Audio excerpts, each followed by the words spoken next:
made collect call from. Your call has been accepted. All praise Jah King.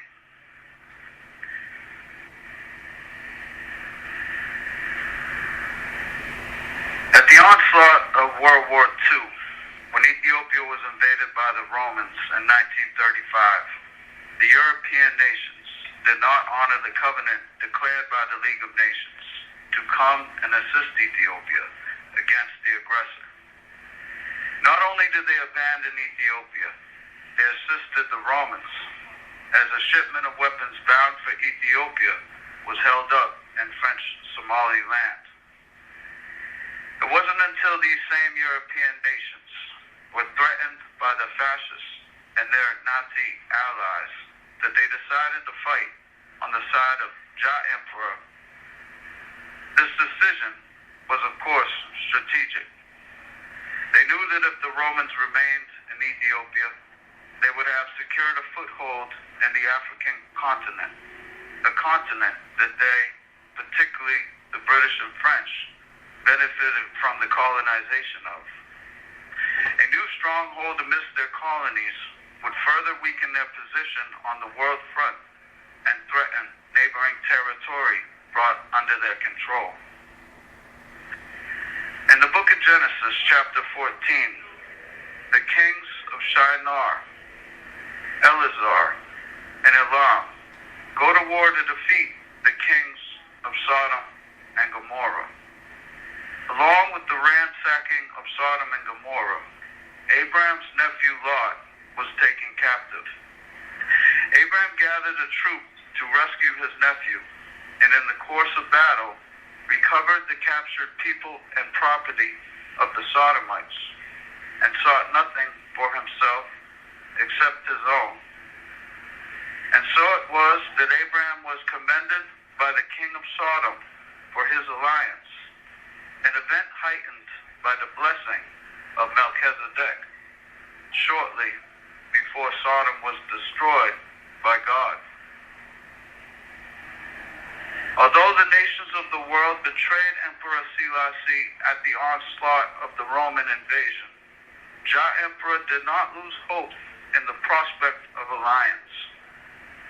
Upon regaining the complete territory of Ethiopia, as the Romans had not gained all the lands, Emperor Selassie lent his hand in the overall task of securing victory for the allied nations.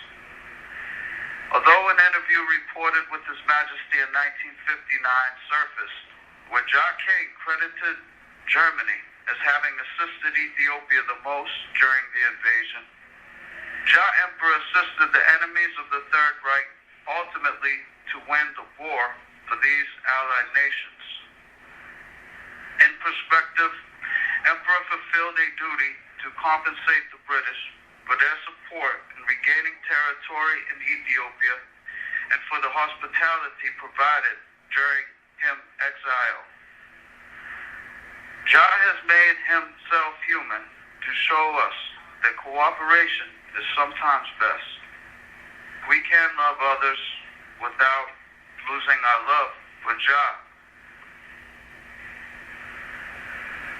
So an answer is presented to the question, how do we separate from the world and still remain in it? Or to simplify, is it acceptable to remain in the world? The former personality of Emperor Haile Selassie, Iesus Christos, once said, "They are not of the world, even as I. As Yah has sent I into the world, so has Yah sent them." The them refers to the I. This answers the question in the affirmative. It doesn't mean that we have to fight for the other nations. It means we can work with them in a way that benefits all. After all, to completely separate in this day and age as a collective is to have enough resources to survive. One problem with separating from the world today is, even if you find a place where you can live self-sufficiently, but we know that some municipalities don't allow this, Once you acquire such a substantial development, the Roman soldiers invade your space. Look at what happened in Waco, Texas, and Eatonton, Georgia. And as we have seen in the case of Jonestown, you don't even have to be in Rome for the Romans to do as they do. In the cases of David Koresh, Dwight York, or Jim Jones, this targeting has a tendency to result in the removal of leadership, either by explosion, an accusation of sexual nature, or worse. Perhaps 500 acres shall be sufficient. Let those who have ears let them hear. Still, it may suffice to consider that the possibility of producing steel or concrete may not be practical without limestone and iron. If numbers grow to sizable proportions, how will this be fit? What may be beneficial is an international, biblically based body to manage the affairs of all people, and interlink each other in a way that internal trade is conducted without having to feed the beast. If we are to pay taxes, they must be contributed for our cause. Yet, whoever heard of a scattered nation? To survive as naturalists, the time is now to formulate a plan. Otherwise, they will have a plan for us. Thankfully, Tafare Mekonnen has come unto us in this time to show Yahweh. Emperor Selassie did not condemn trade amongst nations. Emperor promoted it. This allows for us to have some breathing room. If we assert ourselves under our sovereign authority as governed by religious law, we can be the nation Jah has chosen us to be. This will take sacrifice and commitment. It will take setting goals and a persistent effort until they are achieved. It will take the right people in the right places. It will be a struggle, especially as marginalized people. Let us endeavor to achieve this success, mindful that our survival depends on it. Let us make steps to secure an existence of liberty from the bonds of the beast. We must realize that as we journey through time, freedom has become a fantasy. That is, the freedom to serve Jah without reservations. As it is written, so it is fulfilled. I speak as one living in this here United States. There are people elsewhere who have carved out a peaceful existence that pleases the Master. Reminded that Emperor Selassie is Jah guide, it is through him scope that the eye look for the ideal. I envision a country where we could have some modern amenities without compromising our connection to the earth. If we all go out in the woods and live off nuts and berries, perhaps we're not fulfilling Jah's purpose. Perhaps Jah sought more for our people, so as to show ourselves worthy of acclamation on a global scale. In this sense, we become an example for the world to follow. In this sense, we are helping to save the planet, Jah willing. Check out the real situation. Most people on the earth are not going to go for the back to nature plan. They have been utterly consumed and programmed to the city life.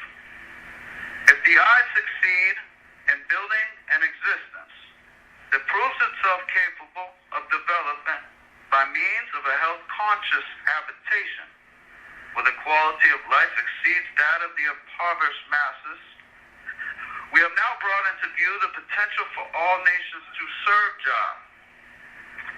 Remember, even Abraham prayed for Sodom to be saved.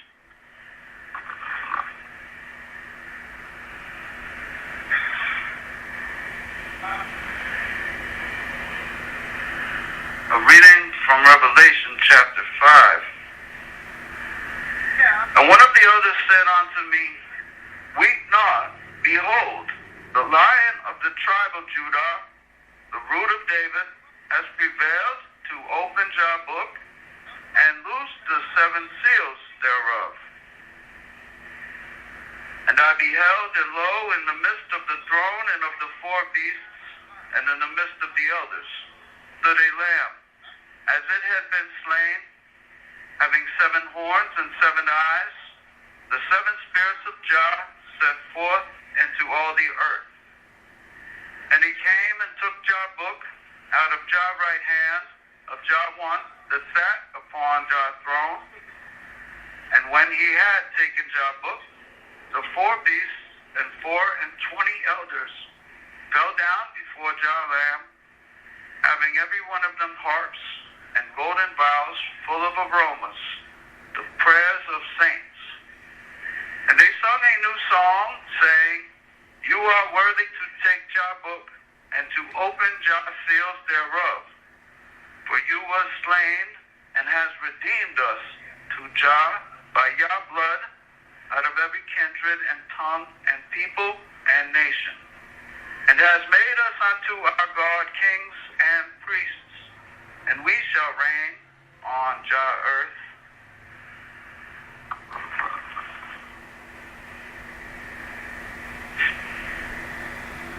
China was the first to be invaded of the Allied nations during World War II. Ethiopia was the first to be liberated. This next speech is recorded to come on August 15, 1945, to commemorate the victory of all eyes. Freedom for the eye is the healing of the nation.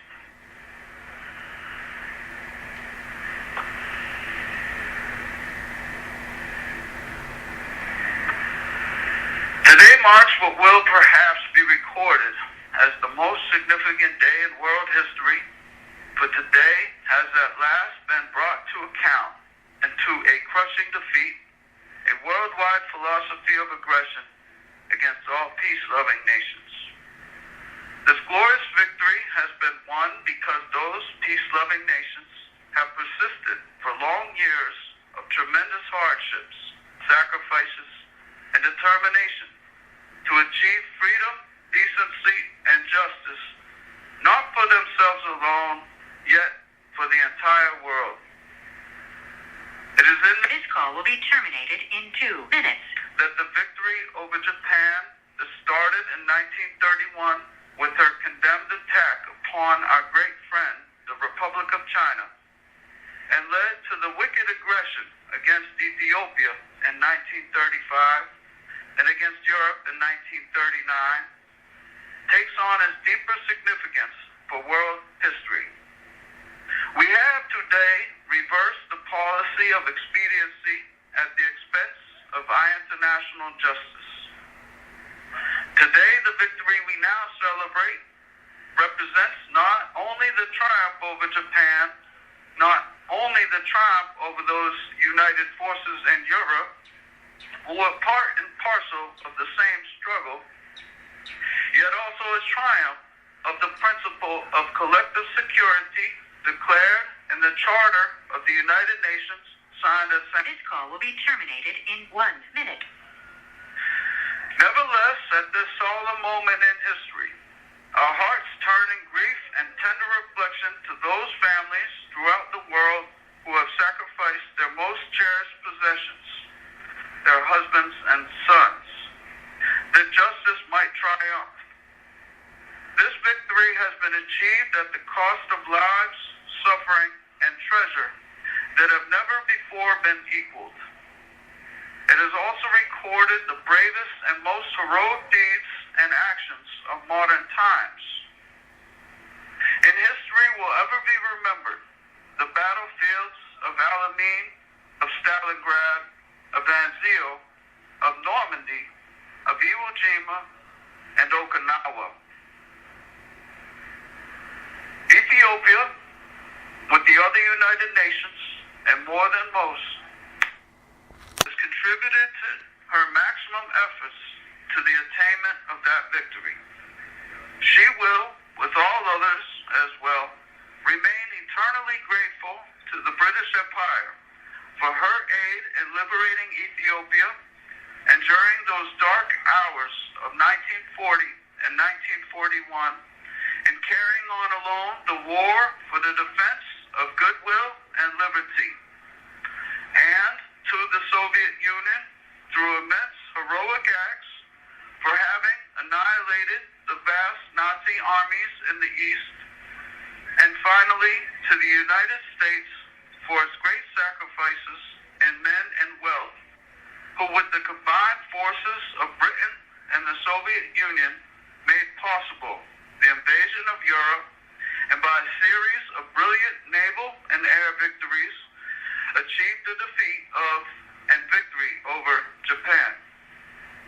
These sacrifices, the sacrifices of other United Nations, and the long bitter struggle of our empire for the defense and furtherance of the cause of collective security impose upon all nations alike the obligation rendered sacred by the lifeblood and sufferings of our people to ensure that war will not again sear the face of our fair lands, and that justice and not expediency shall guide the councils of nations, and, in the words of the Charter of the United Nations, to reaffirm faith and fundamental human rights in the dignity and worth of the human person, and in the equal rights of nations, large and small.